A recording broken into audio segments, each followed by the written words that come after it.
Unique একটি recipe তৈরি করব। কাঁঠালের ডোনাস আগে কি কেউ খেয়েছেন? আমি নিজেও জীবনে খাই নাই, এবারই আমার প্রথম খেলাম। এই কাঁঠালের ডোনাসটা কিভাবে তৈরি করতে হয় আর এটা স্বাদ কেমন সেটাই আপনাদের সাথে শেয়ার করব। বিশ্বাস করেন, কাঁঠালের এই রেসিপিটা যে এত মজা হয় আর এত স্বাদ, যা আগে যদি জানতাম তাহলে কিন্তু কোনো কাঁঠালই আর বড় হতে দিত না কেউ।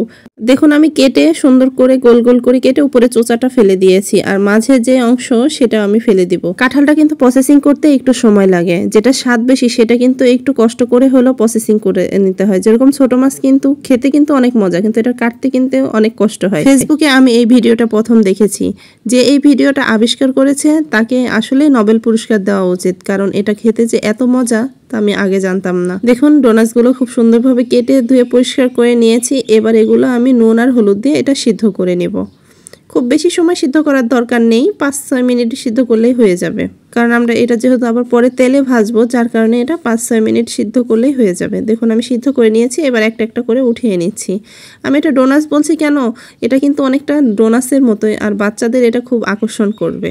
পানি ঝরিয়ে সবগুলো আমি নিয়ে নিয়েছি। এবার দেখুন, স্বাদ মতো লবণ দিয়ে দিব এখানে হলুদের গুঁড়া, দিয়ে দেব মরিচের গুঁড়া, দিয়ে দিব সামান্য একটু গরম মশলার গুঁড়া, আর দিয়ে দিব এখানে আদা রসুনের পেস্ট একসাথে বেটে নিয়েছি 1/2 চামচ, আর দিয়ে দিচ্ছি এখানে জিরা বাটা। আপনারা চাইলে এখানে একটা ডিমও দিয়ে দিতে পারেন, কারণ যে আপাটা রেসিপি তৈরি করেছে সে একটা ডিমও দিয়েছিল, কিন্তু আমি আগে ডিমটা দেইনি, কারণ যদি খেতে না পারি শুধু শুধু ডিমটা দিয়ে নষ্ট করব কেন। ব্যাস, আর কোনো মশলা নেই। অনেকটা বেগুন ভাজার মতো বলতে পারেন, কারণ এটা কিন্তু বেগুন ভাজার মতোই আমি ভেজে নিব। দেখুন, খুব সুন্দরভাবে কিন্তু মশলাটা মেখে নিয়েছি। একটু সময় নিয়ে মশলাটা মাখবেন যেন খুব ভালো মতো এটা ভিতরের দিকে ঢোকে। চুলায় একটি পাত্রে আমি তেল দিয়ে দিচ্ছি, একটু বেশি পরিমাণে তেল দিব যেন খুব ভালো করে এটা ভাজা হয়।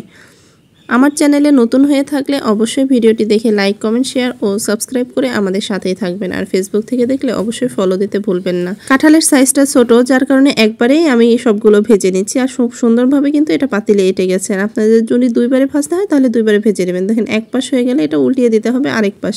ভাজতেও যে খুব বেশি সময় লাগে তা না। কাঁঠাল দিয়ে যে এত মজার মজার রেসিপি হয় যা না খেলে আপনারা বুঝবেন না। একবার হলেও বাসায় ট্রাই করেন। দেখুন, ভাজা হয়ে গেছে, আমি কিন্তু এটা উঠিয়ে নিচ্ছি। আর বিশ্বাস করেন, আমার হাজব্যান্ডও এত পছন্দ করেছে, সে তো বুঝতেই পারে নাই যে এটা আমি কাঁঠাল দিয়ে তৈরি করেছি। আমার বাচ্চাও কিন্তু খেয়েছে। এভাবে কিন্তু আপনাদের প্রিয় মানুষকে তৈরি করে সারপ্রাইজ করে দিতে পারেন, আর বলতে পারেন যে এটা কি খাচ্ছ বলো তো। আশা করি একবার হলেও এটা বাসায় ট্রাই করবেন। আজকের মতো এখানেই বিদায় নিচ্ছি। সবাই ভালো থাকবেন। আল্লাহ হাফেজ।